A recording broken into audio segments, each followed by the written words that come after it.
Good afternoon, world. It is moments past noon in Waxahachie, Texas, deep in the heart of the Lone Star State. And today is the 6th day of November, episode number 105 of Grit and Good News. As always, we're broadcasting live from our palatial downtown. It still looks good every week, doesn't it? What? The studio. Oh, yeah. Pretty good for a couple schmucks, huh? Yeah, exactly. And Sam had a lot to do with it. Pardon me. Pardon. You gonna make it? Barely. Here we go. Now we're good. I'm your co-host, Jeff Lynch. Capable of manning the board is our man, Sam Brooks. To my right, in his brown, is our host, your friend and mine, Scott Brooks. Thank you, bud. Hello, everybody. Welcome to Grit and Good News. We're glad you're here on this beautiful Thursday in North Texas. Beautiful day. Should be playing golf without question. But here we are in our man-made studio. We put this all together ourselves, and I'm proud of it. You know, by looking at it, I don't know what you guys think when you see it, but it's hard to look at. You see a studio, but then when you go on TV or on video, and then you go see it, and you're like, "Wow, I thought that was a lot bigger," or "Wow, I thought that was different." But we're in a nice cubby hole here that we've made our own, and we like it. It's comfortable. And speaking of the weather, this might be the last time you'll see me Yeah, wearing a short sleeve Thursday shirt. night supposed to be. I mean, Sunday night in the 30s. 31 on 41 Sunday morning, 31 Monday morning, after 81 on Saturday. That's going 50 degrees Yeah, in 36 hours. Wow. that's deadly weather for us Texans. Brr. Up in Buffalo, they're like that's a warm day I in know. November. I know. Or Minnesota. They're just Anyway, thank you for being here. We're in this same space every Tuesday and Thursday from noon to 1 o'clock. That is Central Standard Time. We are in Waxahachie, Texas, which is 30 minutes directly south of Dallas. On my national stuff, I don't use Waxahachie that much. I use Dallas. I was born and raised there, so I can use it legitimately. But when we say Waxahachie, people are like, "What? What kind of name is that? Or where is that?" And for people to find out that it's not part of Dallas, but very close to being a part of Dallas, right. people gives them a better orientation. So thank you for being here. As usual, we have a ton of things to talk about, but today is our what number show? 105. So we when we start out this show, we do some updates. Sammy goes and does his research on finding out what number our episode is, what number famous athletes, well-known athletes wore in their respective sports. So I venture to say that there's nobody in any sport wore 105.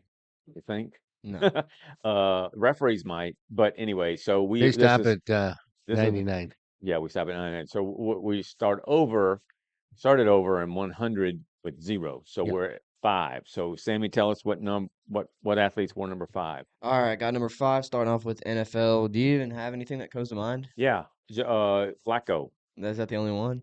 Flacco. Let's see, other quarterbacks that wore 5. Kerry Collins from way back wore number 5. It's been not used a lot. 5 has not been used a lot. It's been kickers and stuff like that. But we have Paul Hornung. Horning. The Horning. Golden Boy. Yeah, for the Green Bay. Packers. Yeah. Suspended for gambling Yeah. in the way back. 64. We got a current one in Jalen Ramsey. I don't know if he's wearing 5 today, but he did when he was in his prime. We got Donovan McNabb for the Eagles. Got Joe Flacco. He was great in his prime too. Morton Anderson, Yep, kicker. for the Saints. And then I went ahead and threw Reggie Bush on there because he was great in college. Yeah. Switching to NBA, any 5s? Number 5, and no. You don't know? We got to start off with Jason Kidd, who I think is a lot better of a player than he is coach. That man can't coach, in my opinion. Well, you're just being Mr. Negative because they started out bad. You watched the game? Sammy, he took him to the NBA championship last year. Did he? In the final series. Yeah. It wasn't last year. And Short memory. It was last year. Last year was the Thunder and the Pacers. Was it not? Oh, it was the year before against the Celtics. Yeah. And Luka did that. Jason Kidd didn't. Okay. All right. So we got Jason Kidd, Kevin Garnett. Kevin Garnett. He's probably the best one in the NBA. Yeah. Kevin Durant. Oh yeah. For the Olympics. Oh, I was gonna say. That's where I think some of these weird things are coming up. they pick up their Olympic number because they had, like, Michael Jordan was number 9 in the Olympics or something, and Jason Kidd, I thought he won number 4, but anyway. Yeah. All right, who else? Hockey Yeah. too. Yeah. But that's he didn't wear it. He doesn't wear it usually. J.R. Smith. Yeah. Tim Hardaway. He wore it in his rookie season. Yep. Bill Walton and current one De'Aaron Fox. Very good. All right. MLB. Do you have Nothing. anything? I haven't. I didn't. Do you? No, I don't even know. I can't picture anybody. This is gonna be fun. Joe DiMaggio for the Yankees. DiMaggio. Oh my gosh. Sammy strikes again. You know who he dated? How about Marilyn Monroe for starters, huh? Okay, for the Yankees, and then we go to George Brett for the Royals. Albert Pujols. Yep. Johnny Bench. Yep. Hank Greenberg. Yep. Lou Bedrow.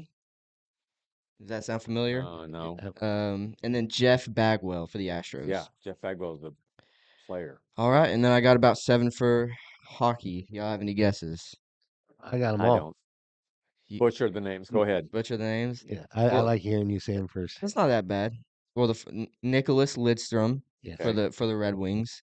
Peter Stastny, right? Very good. I didn't get his team. Do you know his team? Peter Stastny. Lightning, wasn't it? I don't know.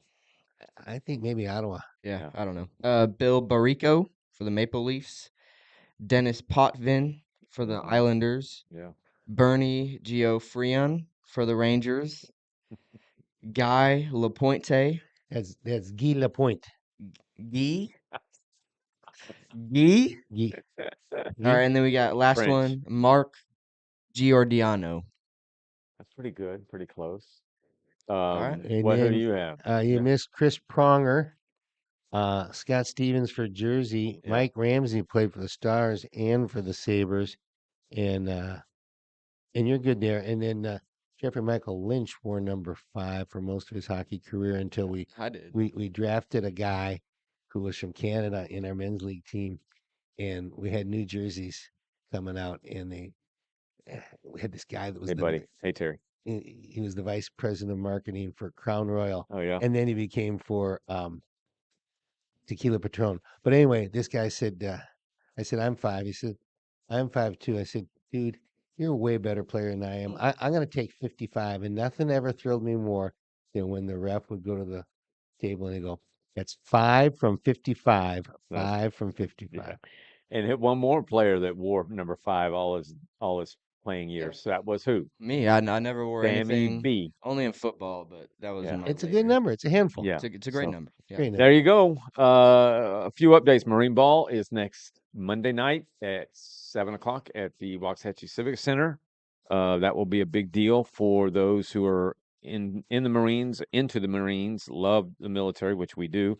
But it's a big deal at the Civic Center. So there'll be some gussied up folks over there. Pelosi retired. Thank the Lord. Effective when? I don't know. Probably the end of the year, but it couldn't be quick enough. I mean, that woman is lost her ever loving mind. Not that she ever had one, but she's awful and she's evil. Trump came out and said, man, he ripped her just like she rips him. But thank goodness more of these people need to retire. She's 85 years old. And any of us who have had parents, grandparents, friends of grandparents that live into those ages, and you say, yeah, they couldn't, do that job. Well, I wouldn't want, if my parents were alive, I would, as their oldest child and one of 2, I would say, Dad and Mom, you're done. Go enjoy your life. But these people get addicted to the money, the fame, the power, the control, whatever perceptions they have of who they are. All of the above. They can't let it go. They just can't let it go. It's awful. The Ellis County elections, for those of you living locally, it was an amendment election, constitutional amendments on Tuesday. All 17 of them that were on the ballot here in Waxahachie passed. So there you have it. And what does that tell you about our state legislature? Well, I think they're doing things that people want done. They're submitting. That's the very simple answer. Yeah, so it really is, should be put in the hands of the people, and these were 17 is amazing. Yeah, it is. It was a good day for those amendments for this state. So, and for this city and county So there you have that. In terms of tarnations, I've got a few. So let me just say this. Erika Kirk, there's been a lot of talk lately, and it's almost, I'm almost, I don't know if I'm embarrassed to talk about it, but I maybe a little childish, really, that I'm Okay. even bringing it up because it's a childish thing. But there's been talk about the way in which Erika Kirk hugged JD Vance at the CPUSA event last week in at Ole Miss in Oxford, Mississippi, because she hugged him uh, and put her hand behind his head when she did, and that it was more of a it was a close friend, not intimately in the wrong way, but it was more than just a passing hug. And so there's been all these people talking about that, particularly people on the left, which is not surprising. But then I saw yesterday a side by side hug of JD Vance and JD Vance's wife by Erika Kirk, and she hugged him exactly the same way. The pictures were exactly the same, almost, but hand behind the head, tight, close. So it's just the way that Erika does it. But it just goes to show you that people, one, going through the worst kind of trauma and tragedy, but that are also doing good things for this country. There are always going to be that faction out there that says we're going to knock you down a notch or 10. And so that's what this is all about. I want to mention Abbott in the story over the past few days. Abbott has come out, and I don't think he's going to do it, and I don't think he can legally, but has come out and said that he's going to charge a tariff on people fleeing New York City that moved to Texas. Now, a tariff in that sense, I mean, a lot of people say the tariff is a tax. What? Call it what you want, but I don't. He can't do it constitutionally. How about offering him a bonus? Yeah, he can't do it constitutionally. My guess is that if he's serious about it, and I looked at several stories. Obviously, when we do our prep, we want to make sure that we know what we're talking about.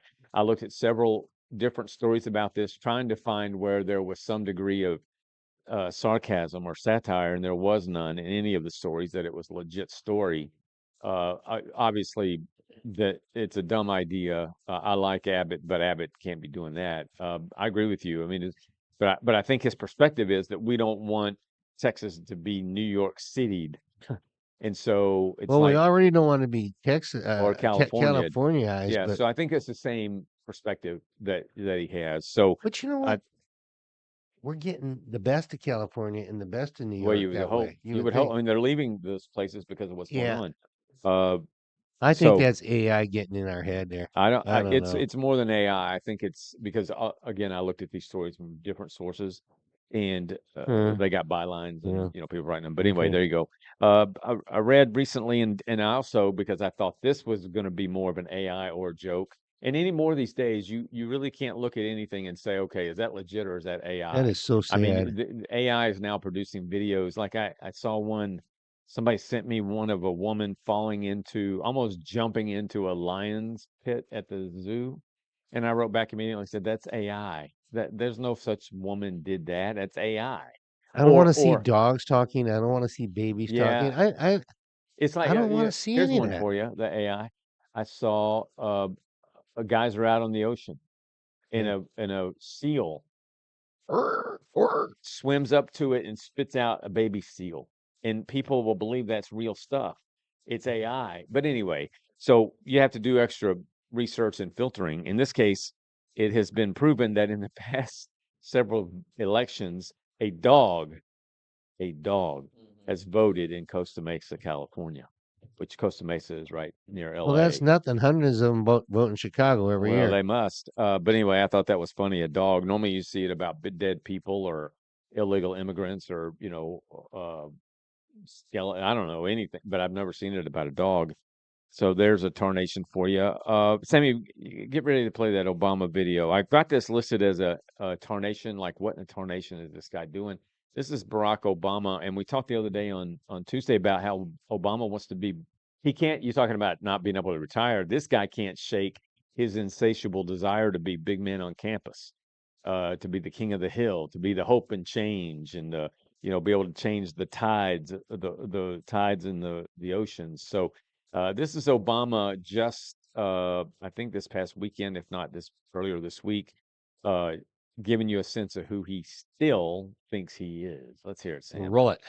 We've got a president who thinks it's okay to use the Justice Department to go after his political opponents. We've got a president who replaces career prosecutors with loyalists who will do what he wants. We've got a commander-in-chief who hires decorated officers because he thinks they might be more loyal to the Constitution than they are to him. He's deploying the National Guard in American cities, claiming to stop crime waves that don't actually exist. We've got masked ICE agents pulling up in unmarked vans and grabbing people, including U.S. citizens, off the streets on the suspicion that they don't look like real Americans. We've got an HHS secretary who opposes proven science, a top White House aide who calls Democrat, the whole party, domestic extremists. I will admit it's worse than even I expected, but I did warn y'all. I did. You can run the tape.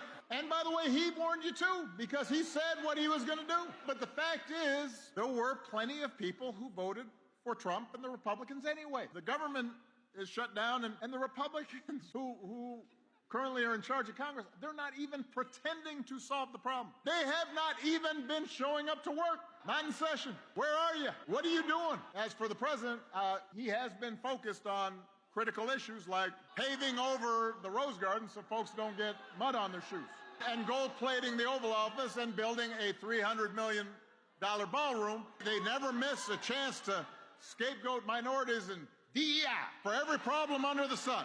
You got a flat tire? DEI. Wife mad at you? DEI.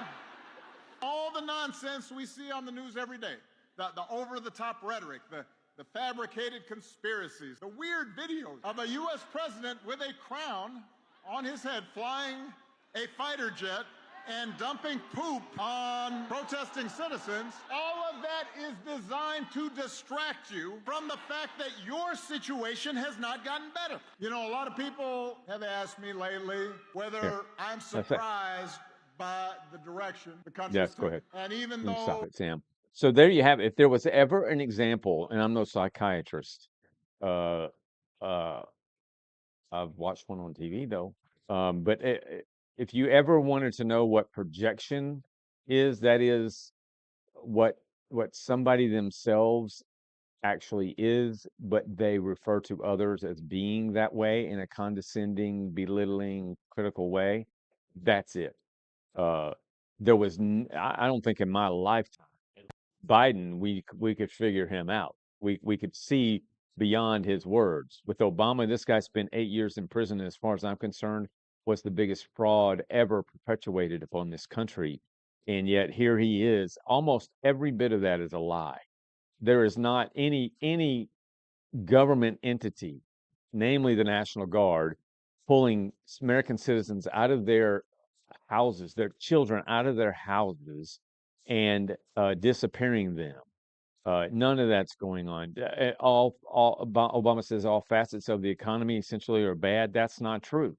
It isn't true. Factually, empirically, it is not true. Now, non-meat groceries are going down, continue to go down. Meat prices are either hovering the same or have been a little bit up. I too believe that will come down, but everything you just heard there is from a guy who knows, in my opinion, knows that he has to look back on his legacy and that he is now known for not having accomplished much of anything. The only thing that Obama is known for achieving is the division that America now deals with. In my opinion, he can say Obamacare, but Obamacare, again, we talked about it on Tuesday. Obamacare is about to go up January 1st, 30%. Now, when he says in that sarcastic, goofy tone, you know he's telling a lie, in my opinion, whenever he gets into that tone. But when he says that he starts talking about I can't remember exactly what he was saying. I'm trying to think, but it's all to me, it's all just smoke and mirrors with Obama. Where was that talk given? It's at some rally for Mamdani, or I don't know if it's Mamdani or some rally. I think it was some rally for the left heading into Tuesday's election. Okay, so it wasn't one of his famous paid speaking engagements. He got He probably did get paid for it, but it Yeah, was a probably did. rally. Yeah. So he's going to tell them what they want to hear. But the idea that Well, I know what I was going to say, that the Republicans are staying home and not make how many, we're up to what, 15 times the Republicans have put a vote on the table for a clean resolution or whatever the and CR, they get their numbers every time. and the left will not vote for it. They won't vote for it. So this shutdown, Obama wants people to believe that the Republicans have said, okay, if we disagree on this insurance thing, let's just have a clean resolution, keeps the government open, and then let's see if we can figure this other thing out. Every single time, 15 or 16 times now, the left has said, Hakeem Jeffries and Chuck Schumer has said, we're not gonna do it. So And it's all about perspective. Trump says that the Democrats are holding up. The Democrats say, yeah. And so, Obama, he's getting people all whipped up. It's an audience that is his chosen audience. It is. I mean, if you had a bunch of Republicans there, they'd be booing everything he said. that's but it's why perspective. If there was any justification or any reason I'd like to see Obama be able to run for a third term and Trump run for a third term, is to see them go at it, because Obama appears to be intelligent, and I would say he is intelligent, but there are a lot of dumb intelligent people out there, and I would love. I mean, we're just a little old, Scott and Jeff and Sammy here in Waxahachie, Texas. But as we've said before, I'd love for any person on the left to come in here and sit down, whether it be local, state, national. I'd love for Obama to just sit in here and let's talk about it, because I mean, the things this dude says can be easily refuted. The other night, I think I may have said this in one of our shows recently, but the other night in an interview, a one-on-one interview, Kamala Harris was asked who are the stars in we talked about this before, Right. Who are the stars on the left? And you know who she said? She said, Jasmine Crockett. This woman is a star. She's a future star. Good. And That's what we want. AOC, and now obviously, as we'll talk about in a little bit, Mom Donnie. These people are just sick, in my opinion. So there you have it. And then I think that's it for my tarnations. You got any? Yeah, I got a couple, 2, 3. Opened that sports page and saw that the grade 8 Alex Ovechkin, who took over the scoring record, he got number 900 last night. And while he and his teammates were all celebrating, Jacob Bennington, you know this story? Yeah. And I was reading about it, and then I look at the clip. They all go over to celebrate. He takes his glove, goes down, and pulls up the puck and goes off and goes to put it inside his pants. And you know what happened next? The linesman sees it, goes up to him and goes, No, that puck's not yours. Bennington did not want Ovechkin to have that in his display case and say he was the goalie that it happened against. Yeah, I guess that is so low rent. I could not believe what I was reading. If I was the goalie, I'd say, yeah. I mean, my name will always be in history. Yeah. I'm paging through the front section, and I see that there's a House committee, a House Commerce Committee that's been put together to look at the NBA gambling situation. And guess who wasn't there? Well, first of all, Ted Cruz heads the committee. He wasn't there. Maria Cantel, who's the top Democrat, she wasn't there. Commissioner Silver wasn't there. Staffers from both sides. That's like the Fox Garden and Hen House. And I got to tell you, gambling, it's a crazy deal. I don't know why people do it.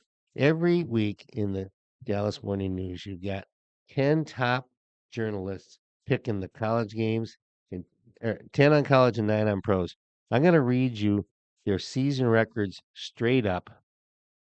630%, 640, 650, 690, 640, 600, 600, 640, 700, 590.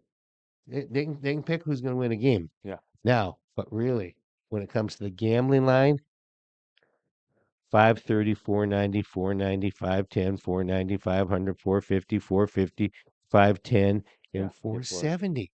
So if these top sports writers and people who are tuned in can't barely just squeak out 50%, why are you gambling, people? And do you not remember that they take 10% juice?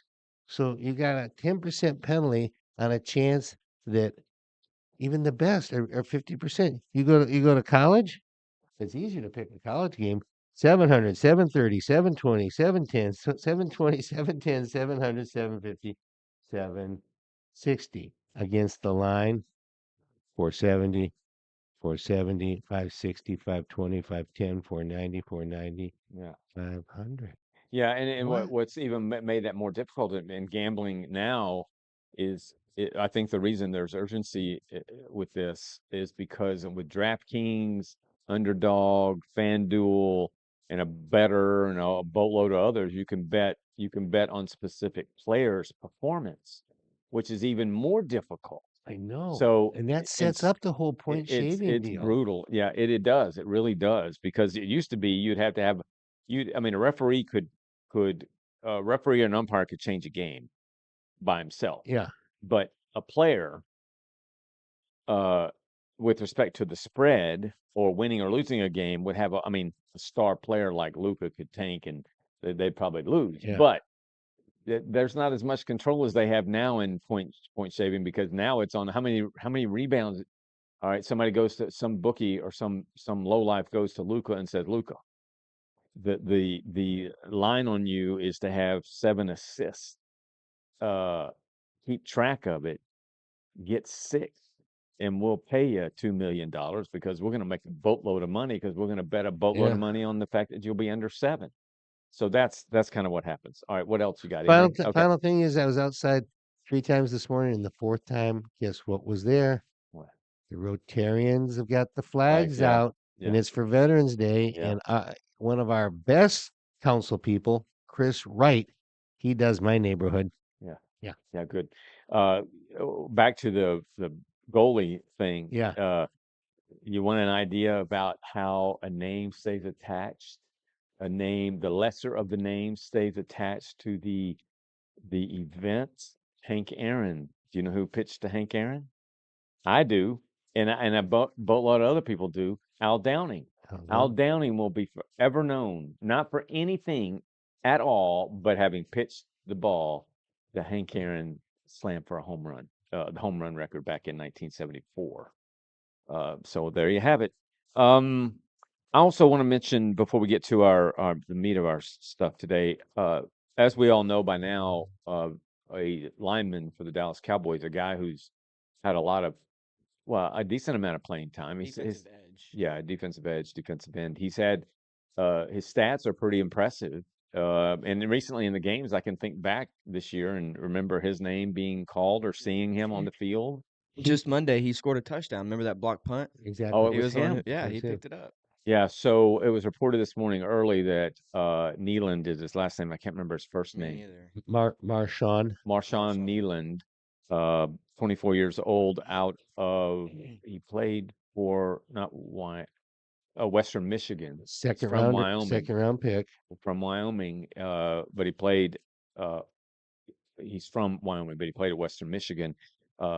Died, and of course there was no reason for the death given, which always makes you say that means there's something up. It did come out.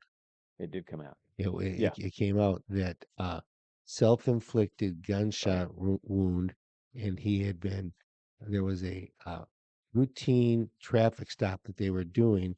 He raced off and didn't want to be part of it. He got in the race and got away, and then he had a crash farther away and shot himself farther away. He fled the scene, and I don't know where they found him. Up off of the tollway. It's up in Frisco, but everything started happening at 10:30ish.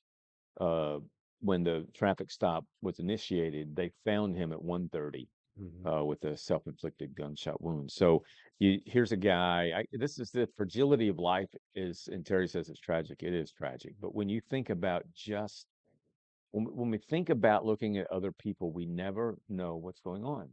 And you consider a guy, 24 years old, making millions in the NFL, playing for the biggest iconic brand in the world, making the biggest play of his life, having scored a touchdown Monday night on national TV, the only game people could watch that night, And I don't remember his celebration, but I know he was happy. And 3 days later, 4 days later, he's dead because of suicide. And there wasn't anything that I don't well, I don't know this. This is supposition, but I did read that he had elements of depression in his life. He had a girlfriend, and but he had depression. So you just never know what the trigger is for somebody that is deeply depressed, assuming that he was. You never know what the trigger is for them to actually pull the trigger. I've often said, having been through suicide in our own family, my wife's husband, I'm her husband, my wife's brother and her dad committed suicide in her life within the past, 15 years. Her brother just recently. Uh, I believe it's an emotional act. You get it already, and then it's just something deeply emotional that makes you do it. I I would imagine that this trigger was so strong that he said, "What am I doing?" A golfer last year, Grayson Murray, or Murray Grayson. I think it was Grayson Murray, uh, out here in one of the courses in Dallas at the Colonial, or one of them, was on the 16th green, putted his ball, it went in, and he looked at his playing partner and said, "I got to go. I just have to go." And he walked off, left the tournament, and that night committed suicide. Yeah. So something that does that. And in the case of Neeland, his mother had died not too long Yeah. towards the end of his college career, and he had her ashes in a little vial around a necklace, and so he'd had some trauma in his life. My livelihood is spent in part calling people out, and I don't do that for any other reason than their behaviors need to be called out. That's what a strong, good newspaper does. And there is no justification for anybody doing things that need to be exposed. That said, I also do stop and wonder at times, am I going to make this person's life worse or better? To appease people because you don't want to make their life worse, and then you appease them by not exposing the bad that they're doing that's causing grief for others, is not the route I take. But you just never. The point is, you look at people and you say, Marshawn Neeland had the world in his hand, but he didn't. All right, I want to just give you an update on the Hannah Dillard story. I'm gonna make this quick, and Jeff and Sammy, y'all can weigh in if you would like. But Hannah Dillard is a 36-year-old young lady who sits in the prison just south of Tulsa, Eddie Warrior Prison. In 2021, she had just gotten home from a mission trip in Cameroon, I believe it was, having served on mercy ships and that sort of thing, where she actually paid her own rent to live on a mercy ship that was to treat mostly young people. She was a pediatric nurse, but she spent much of her young life in that fashion, paying money so she could go serve others. It's one thing to go serve others when you're not paying for it. It's another thing to pay and to do it. So Hannah is a beautiful person, young lady, great family. She came home from that trip to Cameroon, was breaking back to Dallas, where she was residing. She had a boyfriend here in Waxahachie.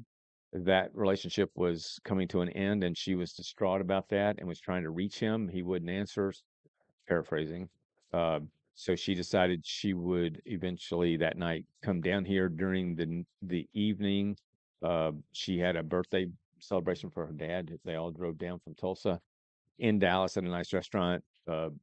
After that, she began drinking wine coolers, had maybe 4 or 5 wine coolers, which caused her to become drunk.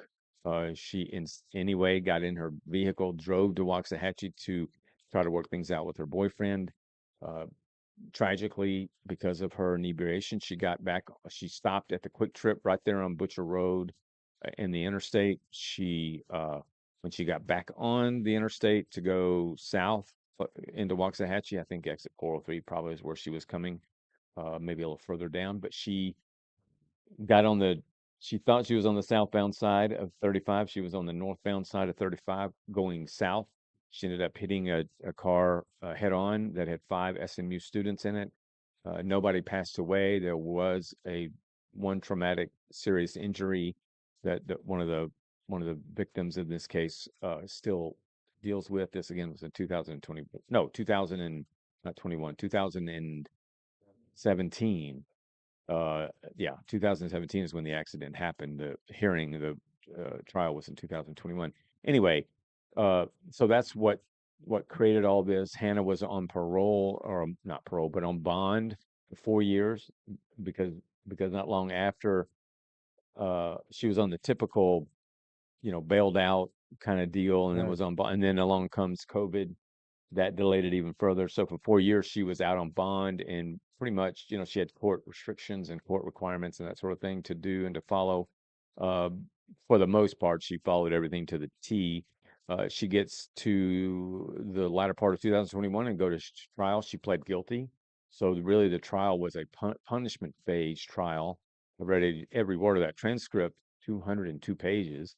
And she ended up being convicted locally in Ellis County in the courtroom of former Judge Cindy Ermatinger.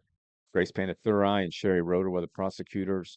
Hannah's attorneys believed strongly, given the history and the precedents and the other examples of people even committing. This is a one-time first offense, only offense she's ever had. She never had any issue, speeding tickets, nothing. So first time, only offense she's ever had, compared to others who have done worse, much worse, and got probation. Hannah's attorneys believed that she would get probation, so she rejected an 8-year plea deal. If you remember Ethan Crouch was a 16-year-old man, a young man in Fort Worth, who got drunk back in 2000, and I believe this would have been 13, somewhere in that neighborhood. Got drunk, killed 4 people, and injured 4 more. What was the name of that defense? The affluenza defense. Affluenza. Because they said that because he was raised in such an affluent household that he didn't really know right from wrong, which is a crock. Anyway, he got probation, and countless others. There was a guy that in Ferris tried in the same Ellis County courtroom that was driving and not paying attention in the middle of the day or the late afternoon. Hit a father and his little boy who were going to play basketball and killed both of them. Got probation. And here's Hannah being tried after pleading guilty. She paid right at $1.3 million in restitution. And yet, for reasons that I'm going to expose at some point soon, the prosecution went for 12 years, recommended 12 years. So she got 12 years. She pled guilty, so the jury was just deciding on the case. Despite all the precedents, and there were plenty of much worse results from driving drunk. Right.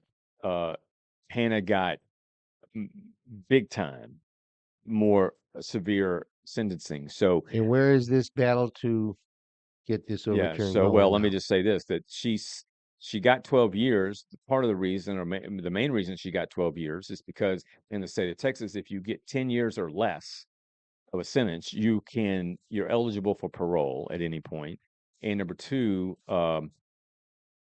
that's not even the precedent either. The precedent for this is between 2 and 10 years across the country. And again, she got 12. But if you're over 10 years of the sentence, you don't get an opportunity for probation.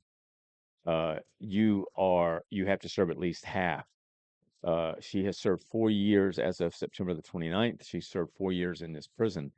And so we believe she's been railroaded. And so we have met with because her parents are aging, her fiance has stage 4 stomach cancer. They are getting married the day after Thanksgiving in a prison ceremony. But because of those factors, the state of Texas and the state of Oklahoma have a deal where if for valid reasons, a person convicted in Texas needs to be imprisoned in Oklahoma, that can happen. The jurisdiction stays where it started, and that is in Ellis County, but she is in the prison in Oklahoma for those two. Her fiance and her parents are both, her mom's 75, her dad's 80, and they are aging as a result of all this quickly. So we got our hands on it. We believe this is a huge miscarriage of justice. We've met with the governor of Oklahoma, who has said that he would, if he had jurisdiction, he would pardon her, not parole, but pardon her immediately. The local folks here in Ellis County, I can't tell you both the disappointment and the anger and the frustration. I think of all of those, I'm most disappointed in Grace Pandithuri, who had been a friend of mine for a long time, who was the lead prosecutor, who is now, ironically, the judge in that same courtroom.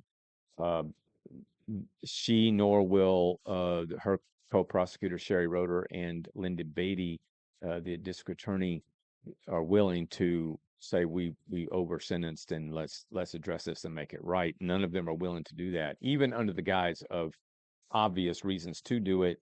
We're going to have to deal with that later, but we are on a mission along with several other people to get Hannah out of prison. And right now, we're hoping and waiting to have a meeting with Governor Abbott because he can pardon her. We've reached out to, sent all this information to President Trump. We're waiting. That's a Hail Mary if there ever was one, but crazier things have happened. He just pardoned George Santos, who was a bottom feeder in the Senate with all kinds of problems, admitted problems, who got expelled and convicted for a 7-year sentence on non-violent crimes. And Trump said, here again, we've got miscarriage of justice. Trump has been the target of miscarriages of justice. And so we believe that if Trump were to be aware of this, that he would have something to say about it. So we're going that far. So right now, that's where it all sits. So much work has been done. So I can't begin to tell you. It's been a 24/7 mission for me and parts of the team. Court filings have happened. We're waiting on affidavits now. The last piece of this I'll tell you is that in my meeting with the two prosecutors and the district attorney back in June, they told me that they had actually, I was only aware of 8-year plea deals that had been offered to her twice under different sets of attorneys. She rejected both of those 8-year plea deals because 8 years is still way far than what the norm was. In that meeting on June the 5th, here at the courthouse, I was told by the prosecution district attorney that she was actually offered a 4-year plea deal.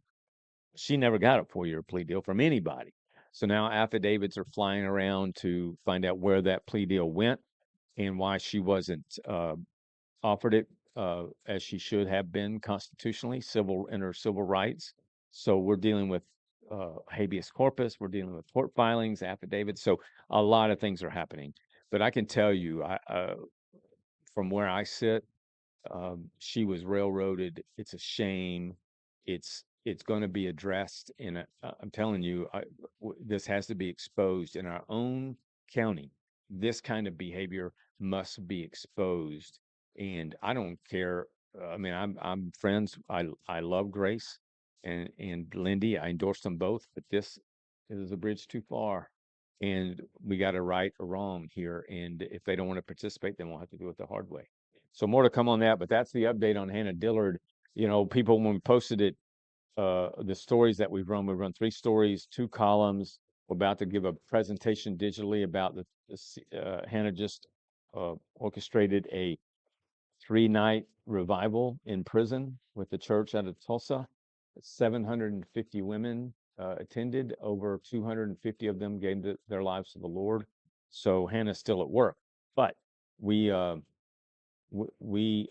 not going to stop until this has been resolved, and it must be exposed at some point. All right. So there's the latest on Hannah. Let's talk about Margie Taylor Greene, one of the women on the right in the House of Representatives who has for the longest time, ever since Trump came on the scene, has been a big supporter of hers. She's suddenly, for reasons I'm not quite sure, has kind of flipped. And she's already a bombastic, fighter. She's tough, tough as nails. She got into it with Jasmine Crockett and others. Sammy's going to show you a video of Margie Taylor Greene. She was invited on The View, which if you've never seen The View, I've never seen a full segment of The View. I'm not even seeing any. I've never turned on The View, but I've seen these videos. Right. The View is about as venomous and toxic as it gets. but I wanted you guys to hear this this exchanges between Marjorie Taylor Greene and the people on The View, Joy Behar and others. Sammy, play it. What's the last time you spoke to him, and what's with the tension between the two of you? Now, you may love him, but he may not love you back right now. Well, that's okay. I mean, Donald Trump, he usually yells at everybody, so we're all used to it. But he's the president of the United States, and I feel like the government has failed all of us. And it purely disgusts me. It really does. And I represent a district that is rural, manufacturing district, blue-collar workers, and people have been crushed by decades of failure in Washington, D.C. And so I have no problem pointing fingers at everyone. That it? Oh, well, I thought it was longer than that. Are you sure it's not longer than that?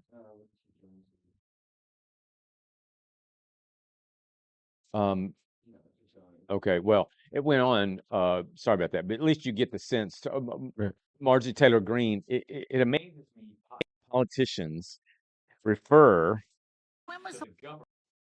to the government, as you just heard her say. Not part of it. Yeah, the government has failed. The government has done bad things. Well, she's the government, and I often write about the media, because it's true that the media in this country has cratered in terms of its ethics and its obligations and its devotion to truth and facts and all that sort of thing.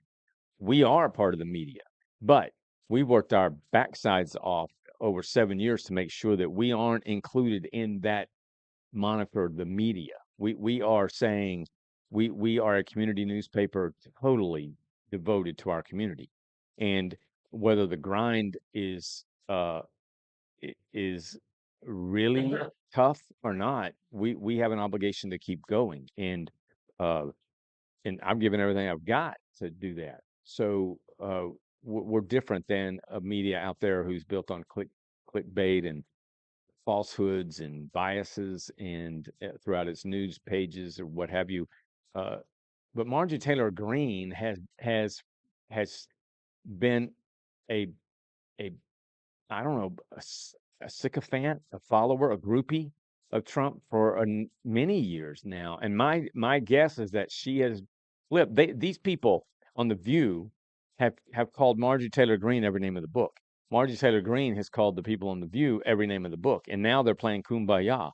It is almost like Mike Pence. I believe what's happened is that Trump has basically told people, probably told Marjorie Taylor Greene to her face, you're no longer a part of my movement, part of MAGA. So I believe this is what's happening here. But I wanted you to get a sense of just how crazy it is in D.C. Turn in your hat. These people talk about the government being bad they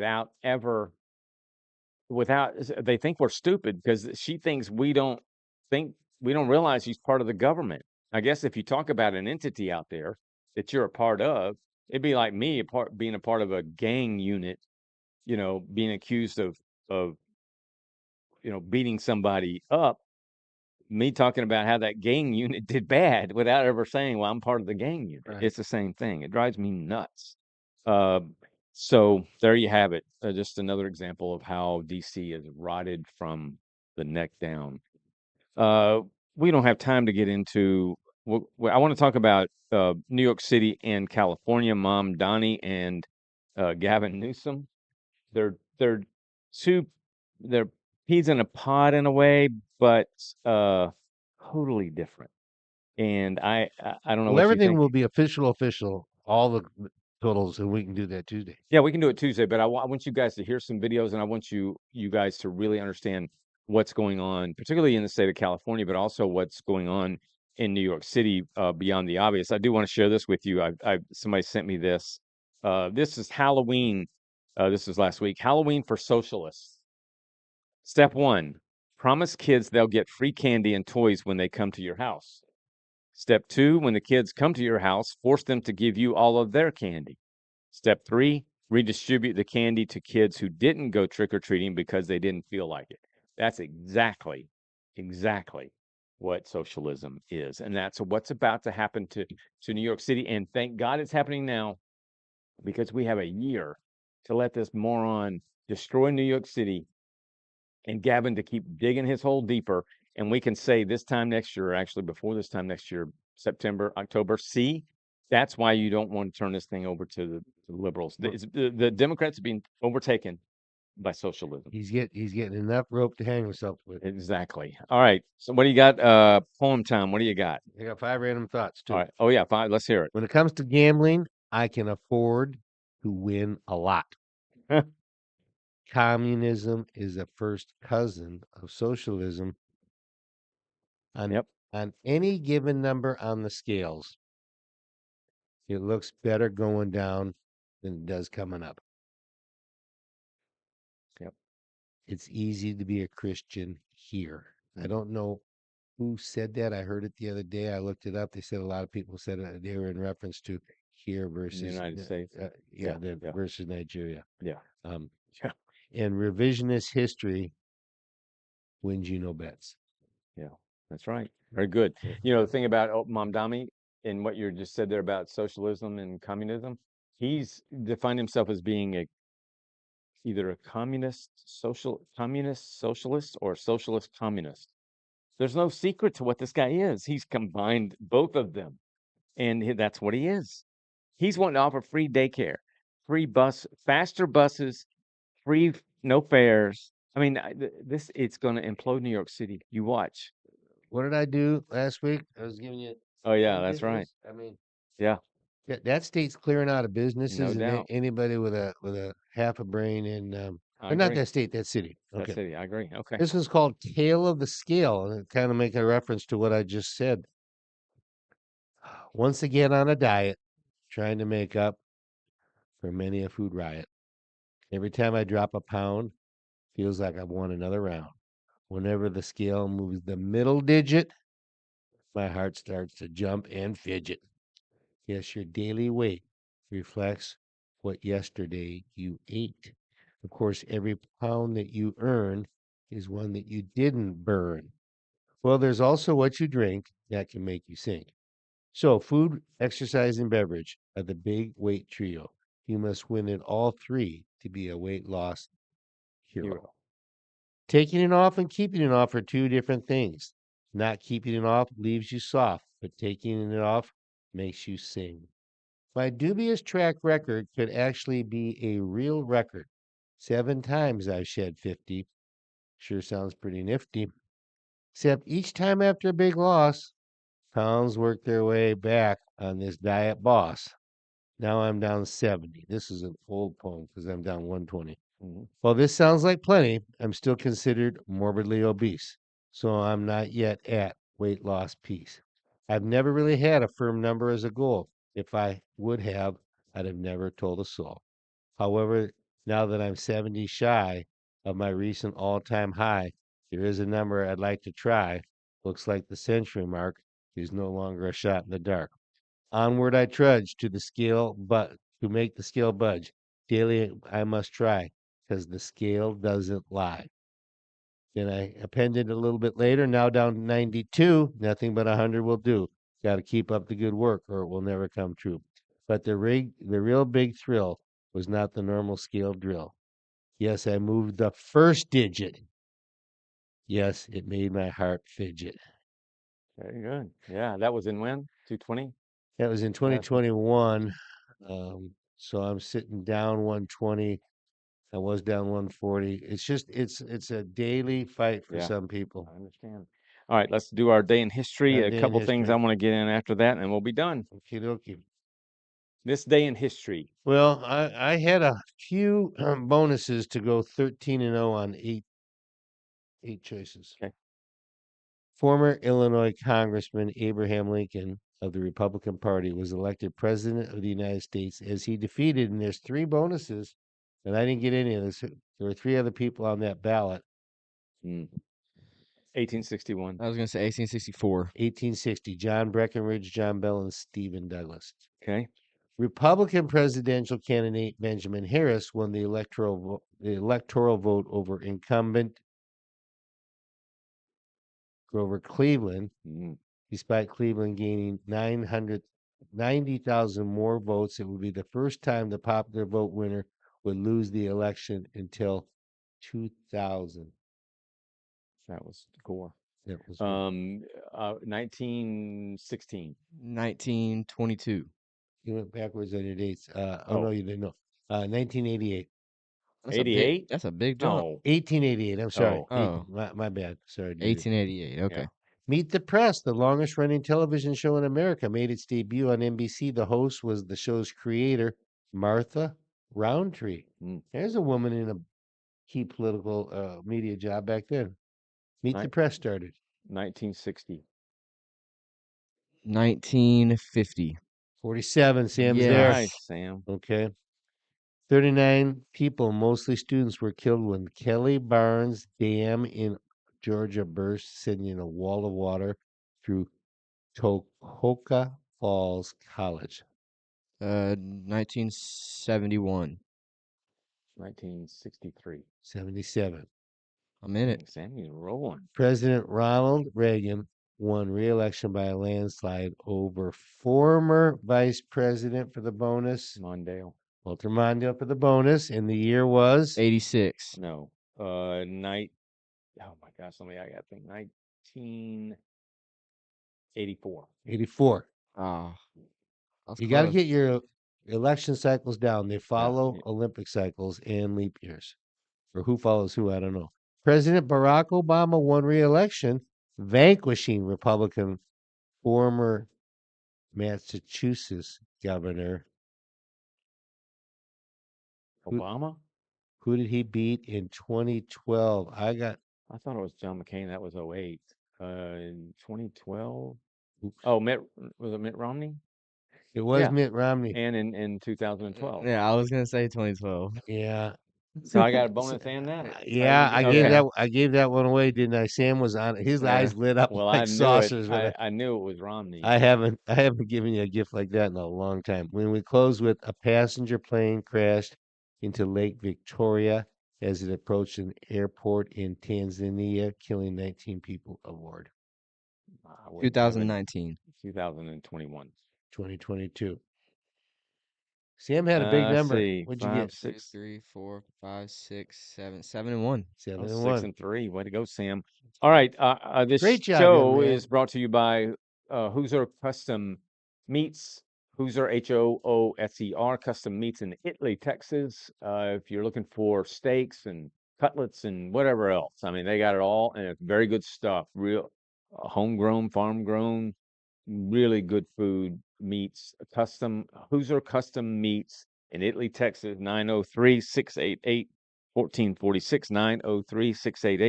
903-688-1446. Give them a call, particularly for the holidays. Be nice to get some big old steaks for the holidays. All right.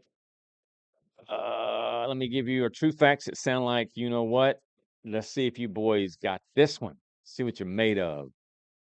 In the history, think about this now. In the history of the NFL, only one left-handed quarterback has made it into the Hall of Fame. True or false? It's false.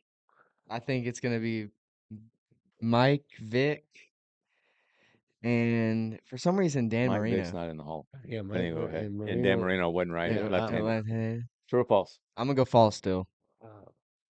I'm voting. One lefty. Yeah, I don't think there's been more than that. It's true. And you know who it was? Give me the team. What I didn't even know. San Francisco 49ers. But he started in the USFL, USFL for the Los Angeles Express. Came out of BYU. Was I alive? No. When he BYU. played? Give me the first. He was on, remember ESPN used to have, come on, man. Yeah. He was part of that. What was his first name? Steve Young. Steve Young. Only NFL quarterback left. Mike Vick's not in that. No, he's not in that. He's not. No, he will never be because of his dog stuff. Receivers have a hard time catching that ball coming from that way. Yeah, you're right. All right, one last thing before we go. So I want Sammy to play a video for you of all the stuff we talk about in every show, everything that's being talked about in society and all. It really boils down to, and for me, God and my family. And so this is a comedian. His name is Lee Evans. He's hilarious, but he's vulgar. You won't hear any of that now. He's known for sweating like. well, pardon the vulgarity, but he's known for, he's English. He sweats like really profusely. He's a little bitty skinny dude, and he always keeps his suit coat buttoned like it's going to pop off, but he never takes it off. I just want you to hear what he has to say in an interview recently, and I thought you might appreciate it. Let's hear it, Sam. The effort you must put into it. How much longer do you see yourself doing that for? Do you have a game plan? This do you is think it. you can keep... No, really? Finished? For real? It's the end. No. Yep. I wouldn't have asked if I'd known that was the answer. You're not going to tour anymore? No, not doing anything. Wow. This is it. Wow. Yeah, finished. What's made you think Well, about my manager died last year. No, he did. That's not a joke.